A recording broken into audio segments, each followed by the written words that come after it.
Hey guys, it's Amy here, and today we're just going to have a bit of a cozy, chatty video.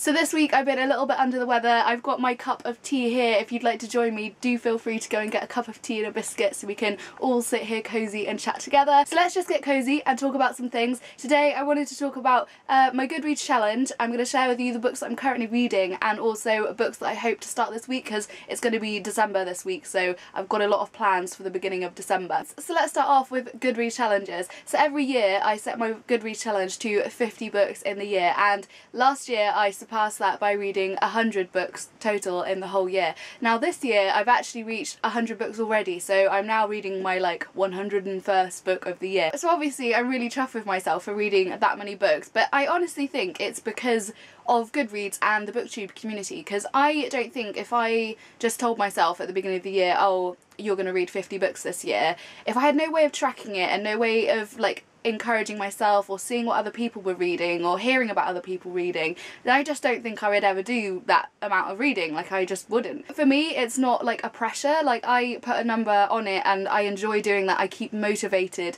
and really kind of encourage myself to read through logging it on Goodreads and making videos about how many books I'm going to read and stuff. I definitely enjoy that kind of process of sharing and making a goal and reaching that goal. I know for a lot of people having a number or a figure they have to reach is too much pressure, and it makes them not want to do that. TBRs for me are a little bit like that. If I set myself a kind of TBR for a month, I don't think I would pick up many of the books that I set myself the TBR for. But if I did it for 3 months, then I could kind of pick and choose and read the books kind of more sporadically, if you get what I mean. And that's the same with my reading challenge. I set it for 50, but I know I was probably going to read more than that, so there wasn't really the pressure there for me. I just wanted to see if I could hit 50 again. If you're still around in January when I make my 2017 goals, I'm sure I will still put my figure at 50 books for the year, and if I reach that then that's great, and if I surpass it like I have done for the past 2 years then that's even better, and it just makes me feel even more kind of proud of myself, I guess. One of my favourite things on Goodreads is the statistics and to see how many pages you've read and kind of the graph of what years and stuff things have been published in that you've been reading throughout the year. I find that so very interesting. I think it may have been at the beginning of this year, but I made a load of new shelves on my Goodreads page and split everything down into categories, so adult, not young adult, classics, non-fiction, those kind of things. And I've really loved this year seeing my kind of pie chart of things kind of spreading out and seeing what I'm reading the most of. At this point in time, the biggest part of that pie chart is adult fiction. I think then it would be non-fiction and classics, because I've been trying to read one each of those a month, and I have succeeded in doing that as well. I'd love it if you come and talk to me in the comments. How do you feel about challenges? Do you set yourself them? Do you use Goodreads? Do you use something else? I've got a physical notebook as well that I keep all the books that I've read and the kind of star ratings that I give them, just to have as a physical thing that I can flick through and see kind of a representative of all the books that I've read in the year, in page form, and I like that. Are you one of the people who prefer to kind of wing it and not have a specific number they need to reach and not have that pressure there? I'd love to hear your thoughts down below, so come and have a chat. So now I'm just going to share with you the books that I'm currently reading at this point in time. Today is Sunday, and I hope this video is going to go up on Sunday, so if you're watching it right now, these are the books that I'm currently reading.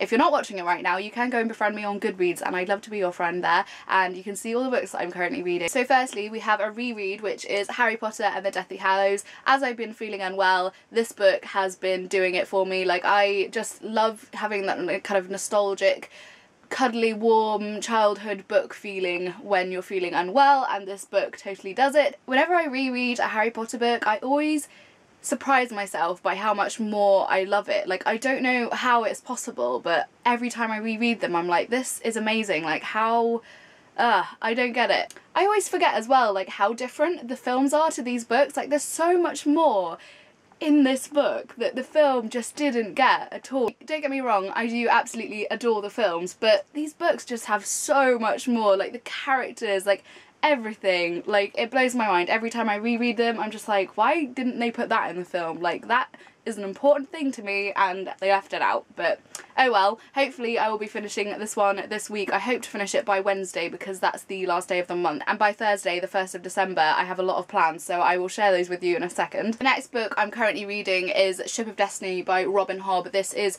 the final book in the Live Ship Traders trilogy. I am about, I don't know, a third of the way in. This book is really good. It's just like big. Probably doesn't help that I'm also reading Harry Potter, which is another like big fantasy book. Like these two together are a bit like heavy at the moment. I'm not actually reading anything else other than these two, so it's a lot of fantasy. I'm really hoping to have this one read by the end of the month because otherwise it's going to really mess up my plans for December, so hopefully, fingers crossed, I will get some extensive reading done in the next few days. It also helps that I'm feeling unwell, so I have no reason to go outside, so I can just read it home in my bed with my cup of tea. So now I'm just going to share a couple of books with you which I want to read from the beginning of December and the reasons why, because there are reasons for this. So the first one is The Versions of Us by Laura Barnett. This one I'm reading because me and a couple of my real life friends have decided to make kind of a little book club together, and they chose this book to read, so I decided to pick it up. I don't really know what it's about at all. It's just because one of them already owned it, and so we all just purchased the same book. It's kind of just going to be like a real life buddy read, and by the end of it I think we're probably just going to all meet up around Christmas time, drink some wine, have some food and talk about the book, and then decide what we're going to read next, which will be really fun. I'm hoping it works out because I don't really talk to a lot of my like real life friends about books very often because not many of them read as much as I do, so yeah, it would be nice to do that, so I'm looking forward to that one. And the second book that I'm hoping to read from the beginning of December is The Christmas Mystery by Jostine Gaarder. Now I showed this book in a recent book haul, and one of you lovely people told me that this book essentially works the same as an advent calendar, so you read kind of one little part of it and it goes all the way up to Christmas, which is amazing. I didn't even realise that. So I don't know if you can see that, but the first page says the 1st of December, and then you read each little chunk until you get to the 24th or the 25th, I'm assuming, of December, and then the mystery is resolved, I'm assuming. I'm really excited for this one. I don't really know what it's going to be like, but a book that you read a little bit a day of, I feel like I can manage alongside all of the other books that I want to read. So yes, that's the second one I wanted to show you. There we are, that was all I wanted to share with you today. I hope this video has made sense. I feel like I've been like rambling and not really making a lot of sense. I don't know, I really hope it does.